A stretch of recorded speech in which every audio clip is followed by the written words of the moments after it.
todos los aspectos, ¿verdad?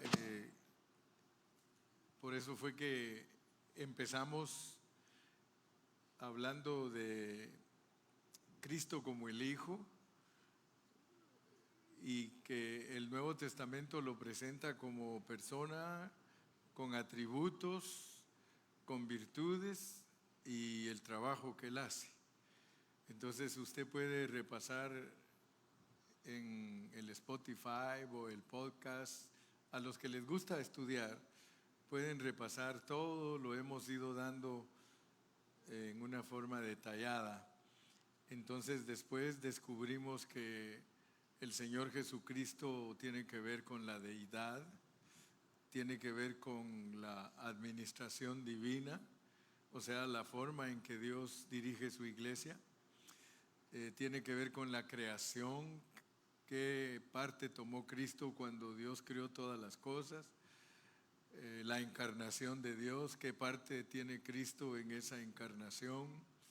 En el vivir humano, cómo se desarrolló esos 33 años y medio, en la redención, cómo es que la lleva a cabo para redimirnos a nosotros, en lo que respecta a la salvación, cómo lo pone el Nuevo Testamento, que Él es el Salvador, pero que también Él es la salvación.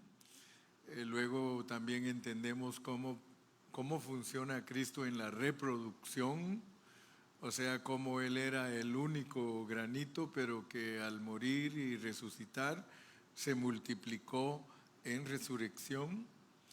Y ahorita pues estamos en la ascensión, y en esa ascensión es donde vimos que hay 15 maneras que nos presenta Dios a Cristo, y las tenemos que ir entendiendo poquito a poco.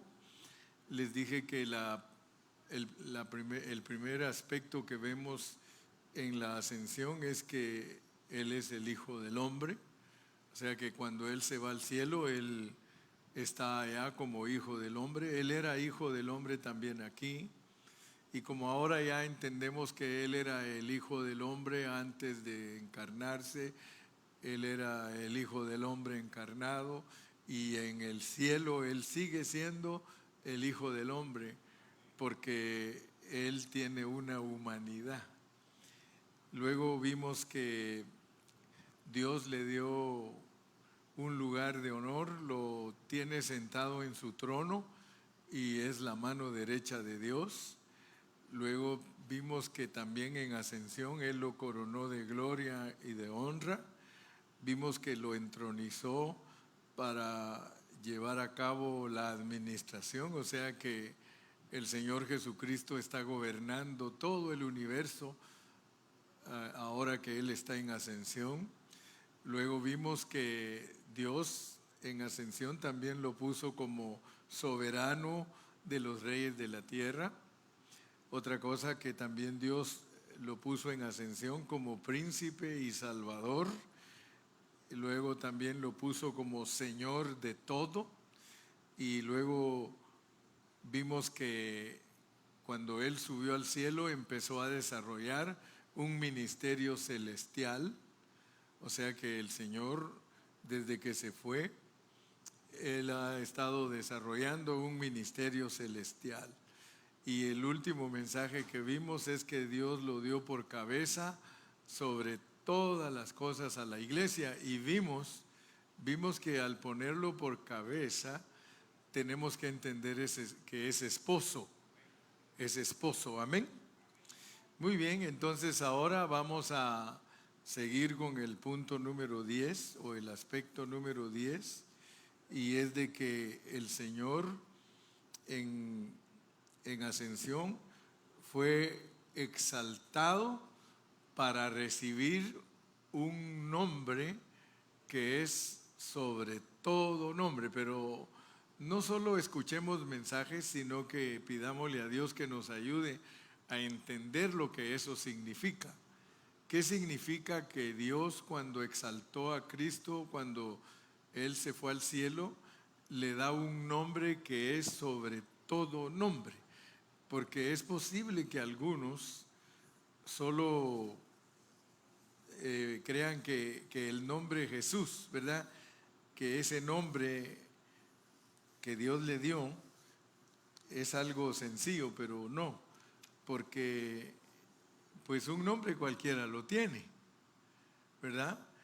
Pero nosotros tenemos que ejercitarnos en entender lo que significa a los ojos de Dios cuando Dios dice, te doy un nombre, ¿verdad? O sea que quiero que nos profundicemos en ese aspecto, ¿verdad? Porque el nombre es Jesús, pero para muchos Jesús es Jesús y no saben lo valioso que es para Dios, pero porque el nombre es la persona.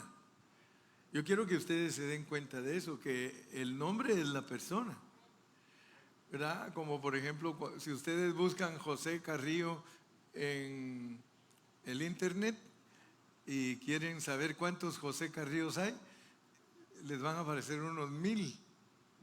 O sea que 1000 personas se llaman igual que yo. Pero ¿ustedes creen que todos somos iguales los José Carrillos? Porque Dios a cada uno de nosotros nos conoce por nuestro nombre, pero nunca olviden que el nombre es la persona. The name is the person. Para Dios, the name is the person. Entonces, si la Biblia nos dice que a Dios, que a Cristo, a Jesús le dieron un nombre que es sobre todo nombre, quiere decir que no cualquier Chuy.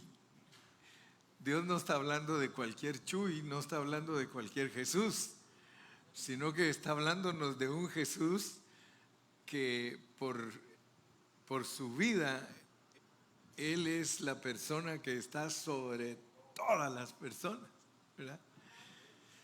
Porque resulta que si uno no entiende esto que yo estoy hablando, se basa solo en conceptos superficiales. Como por ejemplo, miren cómo los cristianos, es que tú tienes que estar bautizado en el nombre de Jesús. Solo piensen ustedes en eso. Si el nombre es la persona, ¿qué es lo que Dios le está pidiendo a los que se bauticen en el nombre de Jesús? Que lo metan a esa persona. Entonces, cuando nosotros leemos en Mateo 28, 19, bautizándolos en el nombre del Padre, del Hijo y del Espíritu, podemos estar participando de otro extremo. Ustedes se dan cuenta que la gente que es religiosa pelea por esas fórmulas. Fíjense, son fórmulas. O sea que esas fórmulas las hizo el hombre. Porque en la Biblia no dice que bautizarse en el nombre de Jesús es una fórmula, sino que es meter a la gente en la persona de Jesús. Por ejemplo, si ustedes se van a Hechos, que fue el inicio de la iglesia, una de las razones por las cuales el Espíritu Santo mandó que la gente se bautizara en el nombre de Jesús, de acuerdo a Hechos 2:38, fue porque ellos no creían en Jesús. Entonces, mandaron a la iglesia primitiva a predicar el nombre de Jesús. Y que si alguien aceptaba a Cristo, que lo metieran al agua, pero como señal de que Dios lo había sacado de un mundo y lo iba a meter a otro mundo. Porque el agua en la Biblia solo sirve de una señal para los ángeles caídos. O sea que nosotros solo dejamos señal de agua para los ángeles caídos. Cuando una persona se bautiza en agua, el enemigo sabe que se lo quitaron. Oigan eso. Si alguien no se ha bautizado, el diablo no reconoce a esa persona. Dice, no, tú eres mío, yo te tengo. Porque hasta que la persona se bautiza en agua, el Satanás reconoce que Dios se lo quitó. Así que una persona que no se ha bautizado sigue siendo del diablo. Por eso les he dicho, si usted no se ha bautizado, ya vamos a empezar las clases de bautismo para que los que no se han bautizado y que están convencidos, pues porque no es a la fuerza, que se bauticen, porque el que creyere y fuere bautizado será salvo. Por eso les he dicho, los he desafiado, tú estás salvo a la mitad, pero vayamos a entender pues, porque estoy hablando de esto porque el Señor recibió un nombre que es sobre todo nombre, pero no vayamos a ser indolentes, que quiere decir descuidados, en entender el verdadero propósito de Dios que nos dio a Jesús con un nombre que es sobre todo nombre. Porque si nosotros no entendemos que el propósito de Dios al decirnos que nos bauticemos en una persona es para que nos volvamos esa persona. Bautizar es meterlo dentro, es teñirlo, es, por eso se llama pleto, ¿verdad? Se llama llenarlo de, ¿verdad? Y ojalá que todo Pan de Vida, todo el ministerio Pan de Vida entienda que el bautismo solo es una señal de agua, tiene que haber agua. Cuando uno va a cambiar de vida, tiene que haber agua de por medio. Pero noten pues ustedes que desde los tipos, ¿verdad? Cuando Israel sale de Egipto y Dios les abre el mar rojo, ellos pasan en seco. Y dice claramente la Biblia que todos ellos fueron bautizados al pasar el mar rojo. Pero asústense más pues. Dice la Biblia que en el diluvio solo 8 fueron salvos por agua. El pleito que tienen todos los cristianos en toda la historia es que si se tienen que bautizar o no se tienen que bautizar. Es más, hay grupos de cristianos que no bautizan en agua a la gente porque no han entendido que cuando uno se bautiza hay que dejar señal de agua. En el diluvio se salvaron 8 por agua, pero nunca se mojaron. Pero el agua del diluvio sirvió de señal para entender que ellos pasaron de un mundo a otro mundo. Entonces, por eso tenemos que considerar bien lo que es el bautismo. Porque si alguien nos dice que fue bautizado y nunca lo mojaron, hay ahí misterio. El ladrón que estaba en la cruz le dijo al Señor: acuérdate de mí cuando vengas en tu reino, y le dijo: hoy mismo estarás conmigo en el paraíso. Y por eso la gente dice: ese no se bautizó, ¿verdad? Entonces tenemos que entender con sabiduría bajo qué contexto es que Dios pone las cosas, porque de lo contrario vamos a ser unos cristianos religiosos, filósofos, con hipótesis, con teorías, pero no vamos a tocar el corazón de Dios. Y para tocar el corazón de Dios tenemos que estudiar todo bajo contexto. Entonces, cuando Dios le dio mandamiento a la iglesia recién empezó, o sea que todos ya entendimos que Cristo se sopló en ellos y les dijo: recibid el Espíritu Santo, y luego se derramó sobre ellos en el aposento alto el día de Pentecostés, y ahí dice que los bautizó. Imagínense. Y la gente se pone a hacer bastante énfasis en ciertas cosas en vez de ayudar a los hermanos a entender a profundidad lo que significa lo que Dios mandó.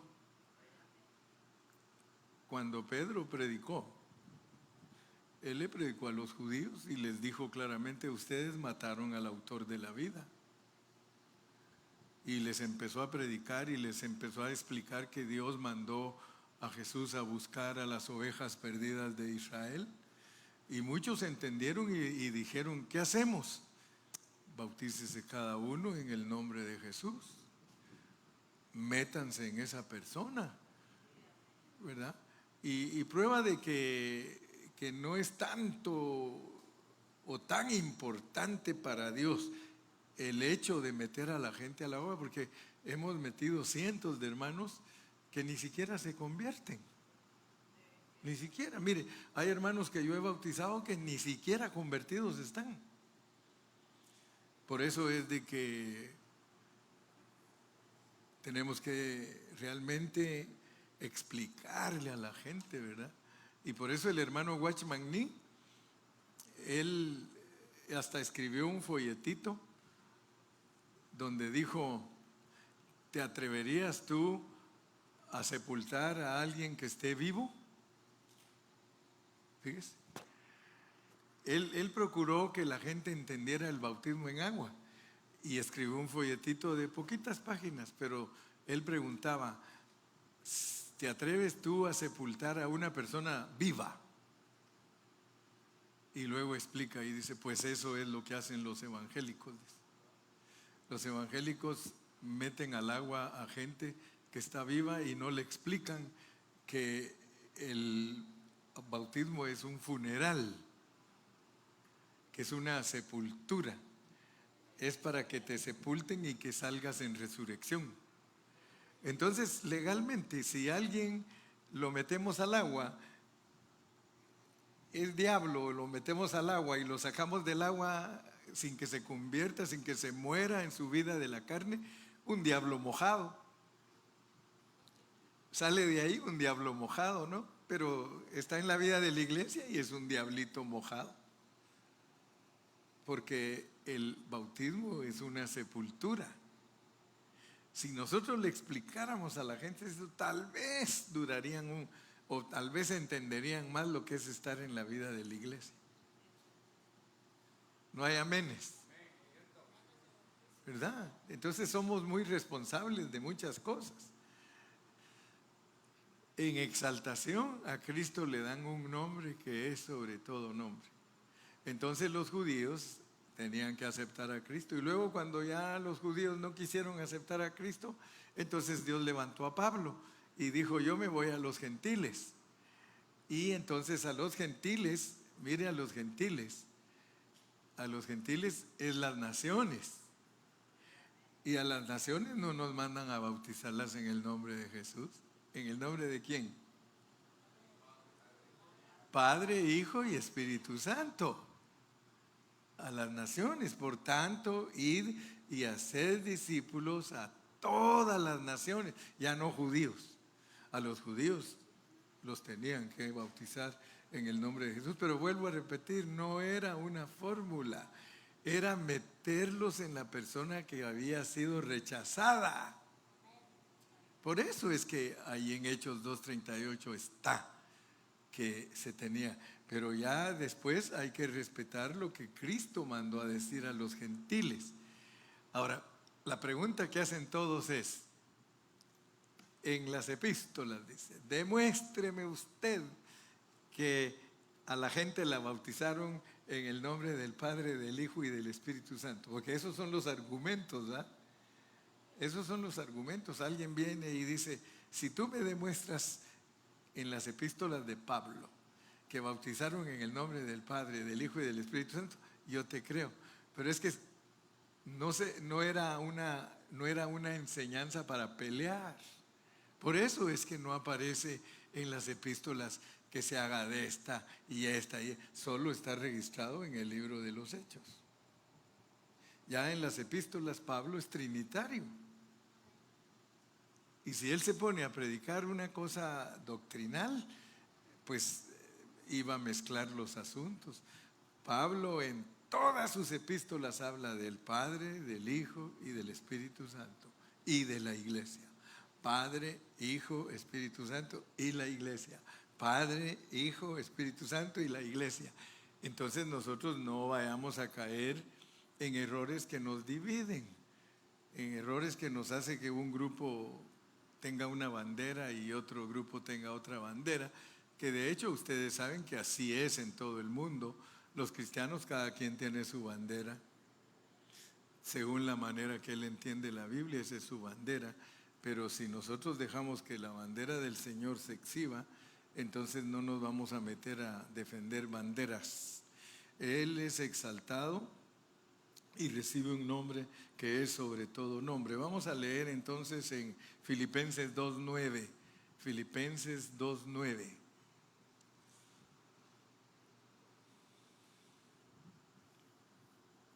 Filipenses 2:9.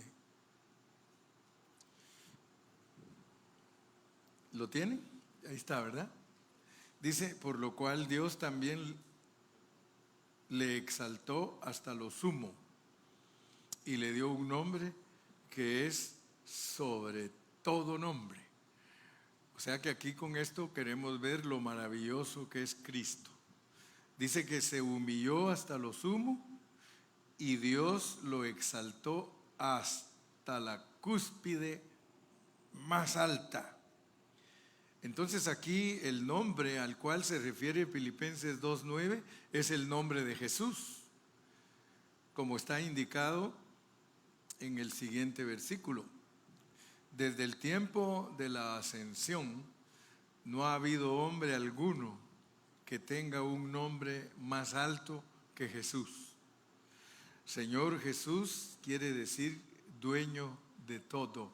Señor Jesús quiere decir dueño de todo. Debemos confesar abiertamente que Jesús es el Señor, que Él es el dueño de todo. En el Nuevo Testamento hay palabra clara que debemos invocar el nombre del Señor Jesús. Invocar el nombre del Señor Jesús. Vamos a Hechos 2:21. Vamos a leer Hechos 2:21 y Romanos 10:13. Y debemos de entender lo que significa eso. Mire, y todo aquel que invocare el nombre del Señor será salvo. Quiere decir que invocar es pronunciar el nombre del Señor, decir el nombre del Señor, exclamar el nombre del Señor. Por eso hay hasta grupo que le hace énfasis fuerte que todos tenemos que estar diciendo todo el tiempo, oh Señor Jesús, oh Señor Jesús. Y de hecho, invocar el nombre es llevarlo uno. O sea que si yo invoco el nombre de Jesús, es que yo lo llevo como parte mía. Sí, donde quiera que yo voy, yo invoco el nombre del Señor porque yo lo tengo conmigo. Amén. Leamos Romanos 10:13 también. Romanos 10:13. Dice, porque todo aquel que invocare el nombre del Señor será salvo. Y cuando hablamos entonces de invocar el nombre del Señor, es que no solo lo pronunciemos, porque en la Biblia hay mucha implicación cuando uno habla del Señor Jesús. ¿Ustedes se recuerdan de los hijos de un tal sacerdote Esceva? ¿Se acuerdan de ese incidente de los hijos del sacerdote Esceva? ¿Te acuerdas, Dani, o no? ¿No has leído que quisieron echar fuera unos demonios? Que Pablo, ¿te acuerdan?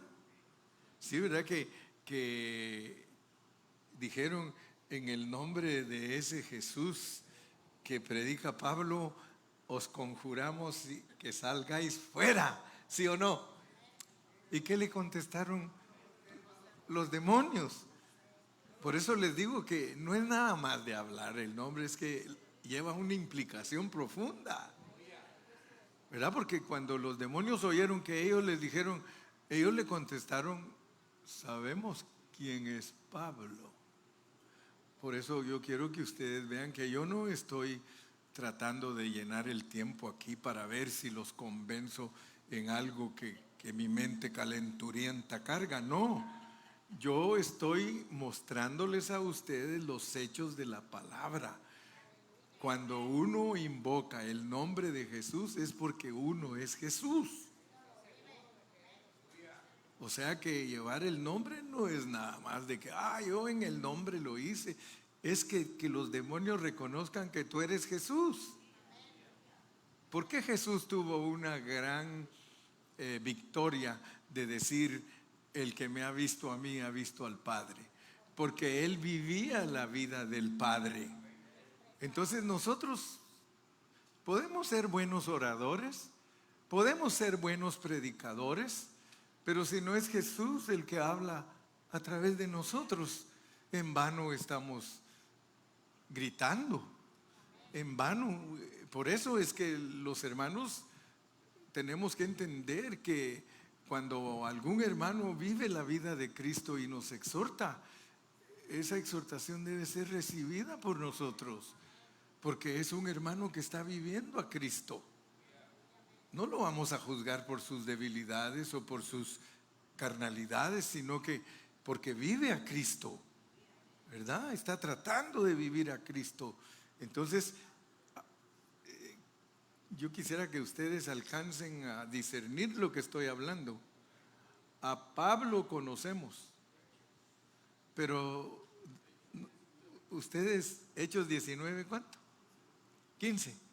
Hechos 19, 15, para estar más respaldados por la palabra. Hechos 19, 15. Pero respondiendo el espíritu malo dijo, a Jesús conozco y sé quién es Pablo, pero vosotros, ¿quién sois? ¿Y vos quién sos? Entonces, por su exaltación, a Jesús se le ha dado un nombre que es sobre todo nombre. En toda la historia jamás ha habido un hombre que sea superior a Jesús. ¿Cuál es la victoria nuestra, hermanos? Vivir a Jesús. Pablo lo podían conocer los espíritus malos. Hermano, ¿a ti te conocen los espíritus malos o se ríen de ti? ¿Te conocen los espíritus malos al grado de decir, Yo les he contado a ustedes una anécdota de dos hermanos pentecostales que estaban tratando de echar fuera un demonio. Y esos dos hermanos ya tenían varias horas de estarle diciendo al demonio que se fuera, y que se fuera, y que se fuera. Y estaban ya roncos los dos y dijeron entre sí, ¿sabes qué? Vamos a parar un rato y nos vamos a ir a tomar una sodita para seguir bregando con este mal espíritu. Y dijo, pues ve tú a traer la sodita. Le dijo, a mí me traes una coca. Y ya dice, bueno, yo voy a agarrar una Seven, dice. Y el que estaban desendemoniando dice, y a mí, que sí, a mí, una Sprite. ¿Verdad? Entonces, la anécdota que les conté es que pues ellos regresaron y se tomaron su soda y siguieron luchando por sacar al demonio. Pero no se iba el demonio y les decía, yo no me voy, ustedes no me van a sacar. Y de repente dice que entraron dos hermanos y el demonio los vio. Y dijo, momento, dijo, ya, tranquilos. Ahorita me voy, pero quiero que sepan, no me voy por ustedes, sino porque ahorita esos dos hermanos que entraron, esos sí son autoridad, ¿y para qué los voy a enfrentar? Dijo. Y se fue el endemoniado, con todo y demonio, pues se fue. Se fue y los hermanitos que entraron, pues eran hermanos que todos los martes estaban en oración, porque dice que ese género solo se va con ayuno y oración, y los de los martes son los que de vez en cuando ayunan, pero yo no sé los demás dónde andan, ¿verdad? Pero hay que orar por ellos para que Dios los traiga, porque solo los que son de oración pueden echar fuera demonios. Claro, dice la Biblia. El Señor Jesús se encontró con sus discípulos que no pudieron echar fuera el demonio y les dijo, no, ese género solo sale con oración. Dicen que el ayuno no está en el original, pero por lo menos como a algunos les gusta echar fuera demonios, sí, yo soy de ayuno y oración, pero la realidad es que para mí, con oración. Si yo soy de oración, en cuanto yo llegue a cualquier lugar, hay temor, no de los hermanos, de los espíritus que están rodando ahí, que andan alrededor. Ya saben quién es uno y por eso le tienen temor. ¿Quieres tú que te tengan temor los espíritus, que sepan quién eres tú? Porque es muy importante el nombre. ¿Sí? Yo sé que puede haber otro José Carrillo, un impío de primera clase, y él quiere echar fuera demonio y el demonio no se va a ir, porque va a decir, tú eres el José Carrillo, pero no eres Mata. Aquel es Carrillo Mata y aquel sí mata las impurezas. Amén. ¿Entendemos lo que es el nombre, hermano? El nombre es la persona. El nombre es la persona. ¿Sí? Entonces, para no detenerlos tanto en esta noche, porque ya les expliqué lo que es que Dios le dio un nombre que es sobre todo nombre y tú estás cubierto por ese nombre, solo es que lo uses. Lo que pasa es que a veces el enemigo no te deja usarlo porque te engaña y te hace vivir otra clase de vida y entonces ya no puedes usar el nombre. El nombre is available to use if you live the life of Christ. If you are trying to live the life of Christ, that name is available to you. You can use it. You can say it in the name of Jesus, yo hago esto. In the name of Jesus is very profound, it's very deep, because to do something in the name of Jesus is Jesus doing it through you. Esa es la realidad. ¿Cuántos me dicen amén? Bueno, entonces quiero terminar con esto. En el nombre más alto en todo el universo, el más grande es el nombre de Jesús, y aún Pablo dice que en el nombre de Jesús se doblará toda rodilla de los que están en el cielo, los ángeles, de los que están en la tierra, los vivos, y de los que están debajo de la tierra, los muertos. Noten qué poder tiene Jesús. Se tienen que inclinar a Él los ángeles en el cielo, se tienen que inclinar todos los que están vivos en la tierra, y se tienen que inclinar todos los que están muertos debajo de la tierra. ¿Sí? Y que toda lengua confesará que Jesús es el Señor. Voy a terminar leyendo versículos. Leamos Romanos 10, 9, 10. Romanos 10, 9, 10. Romanos 10, 9, 10. Dice que si confesares con tu boca que Jesús es el Señor y creyeres en tu corazón que Dios le levantó de los muertos, serás salvo. Porque con el corazón se cree para justicia, pero con la boca se confiesa para salvación. Ahora 12 y 13. 12 y 13. Porque no hay diferencia entre judío y griego, pues el mismo que es Señor de todos es rico para con todos los que le invocan. 13. Porque todo aquel que invocare el nombre del Señor será salvo. Además podemos leer Filipenses 2:11. Filipenses 2:11, y con eso termino. Un mensaje cortito, pero yo lo quiero dejar pensativo, que usted entienda lo que es que a Jesús le dieron un nombre que es sobre todo nombre. Y toda lengua confiese que Jesucristo es el Señor, para gloria de Dios Padre. Amén. Padre Celestial, en esta preciosa noche te damos gracias porque nos has permitido